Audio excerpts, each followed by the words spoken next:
बांगलादेशातील प्रमुख युवा नेता शरीफ उस्मान हादी यांच्यावर ढाक्यात गोळीबार झाल्यानंतर सुरू झालेल्या हिंसाचारात हिंदू बांधवांना लक्ष्य करण्यात येत आहे.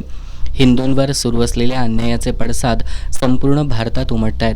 आज कोल्हापुरातील छत्रपती शिवाजी चौकात हिंदू जनजागृती समितीच्या वतीनं बांगलादेशातील हिंदूंवरील अन्यायाचा तीव्र निषेध केला. समितीच्या वतीनं हिंदूंवरील हिंसाचार थांबवण्यासाठी भारत सरकारनं बांगलादेशवर आर्थिक, व्यापारी आणि राजनैतिक निर्बंध घालावेत, यासह बांगलादेशातील दहशतवादी आणि कट्टरतावादी घटकांविरुद्ध कठोर कारवाई करावी अशा मागण्या करण्यात आल्यात. पंतप्रधान नरेंद्र मोदी आणि केंद्रीय गृहमंत्री अमित शाह यांना मेलद्वारे निवेदन पाठवण्यात आले. आंदोलनात शिवानंद स्वामी, अशोक देसाई, प्रशांत पाटील, महेश जाधव, राजू यादव, डॉक्टर मानसिंग शिंदे आदींनी सहभाग घेतला.